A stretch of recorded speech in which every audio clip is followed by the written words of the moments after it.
Bobby with MMA UK, and we are here with Andrew Fisher. Andrew, cheers for taking the time out to do a little bit of interview. Obviously, I know that you've got your fight in a couple of weeks, so yeah, appreciate you taking the time for this. That's fine, mate. Nice to meet you. You too, man. You too. Obviously, it's a relatively unknown guy that you're going to be facing for a UK crowd, but, a guy coming out of UAE Warriors, so, a big company over there. What do you know about your opponent, Attila? Do you know much about his game? Have you watched much of his fights? Yeah, I know him quite well, actually. When I was signed to ACB, I think it's called ACA now, it's a Russian organisation. He was signed to them as well. He was in the same weight class as us, but he was kind of like, I was maybe a bit more established, and he was kind of coming up. But I remember at the time thinking that he looked mint then, he looked really, really good.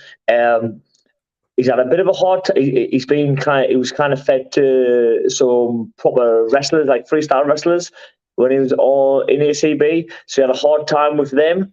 But everybody else he beat, I think he just struggled with the proper wrestlers.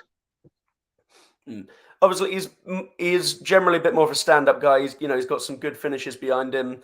Can you see this one? Obviously, yourself being a bit of a striker back and forth, quite a possibly fight of the night kind of fight. I never do a fight of the night, because that means to say that he was kind of in the fight. I just want me to just pulverize him and just be all one-way traffic. And obviously, I'm practicing, making sure my techniques are good enough where he's not really hitting us and stuff. So he's a BJJ black belt as well. I don't know what kind of level or anything, but so he's definitely good everywhere.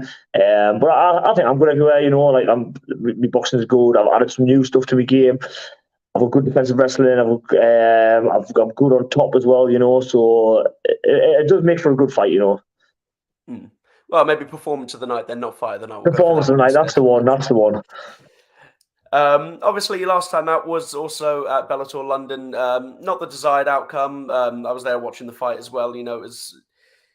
It's just one of those things that sort of happens. The fight with Robert, obviously, he's also on this card as well. Both fights going each other's ways. Do you reckon you could see that fight getting redone next time? I spoke to the matchmaker straight afterwards and just asked if it would just run it back straight away. I think there was like an Ireland card the month after, and I asked if it would play back then, and I think Rob did as well. He asked if he could have the fight straight away again, and the matchmaker said they weren't interested in the fight.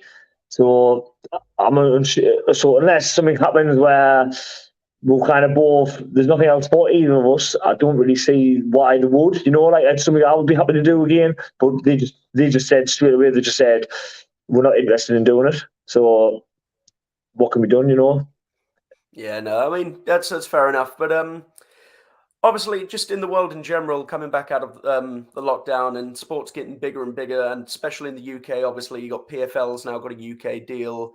One Championship's going to be having a deal with Amazon, and obviously Bellator is on BBC. Are these home fights in the UK seeing more as an opportunity now to really get your name out there with the home crowd?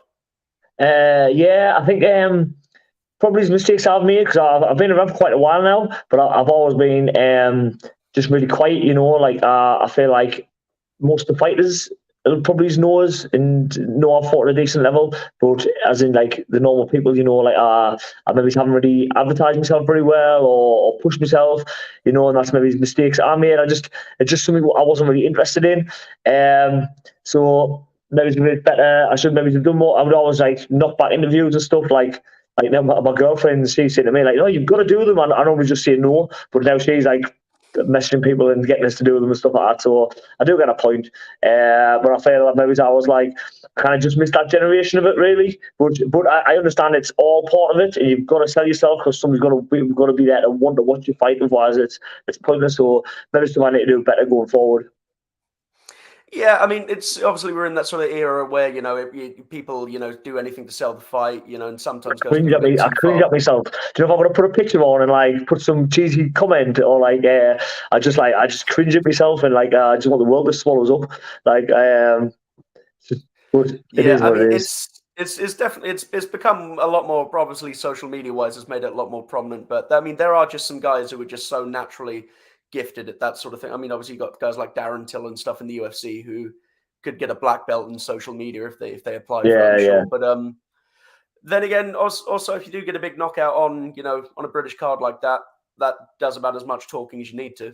Yeah, yeah, definitely, definitely. That's what I always thought. I always just thought I wanted me kind of like my fighting to do the talking. I like people like GSP and Frankie Edgar. Like they were kind of my heroes. And they kind of like they just do let the fighting talk. And that's the guys I liked. So I suppose obviously you just like some people maybe do like the Conor McGregor and stuff like that, and I do as well. He's amazing, and I like what he does. But I felt like if you're trying to act something that you're not as well, it kind of comes across false, and it does the opposite effect. And like I'm Yeah, a dad, I've I got think 4 kids, there's. and I've got a gym. Like I'm a head coach, and I've got 4 kids. Like it's like I feel like morally, it's maybe not the best thing for me to do. To like, I don't mind like saying having a joke and stuff like but I suppose it's important how I conduct myself.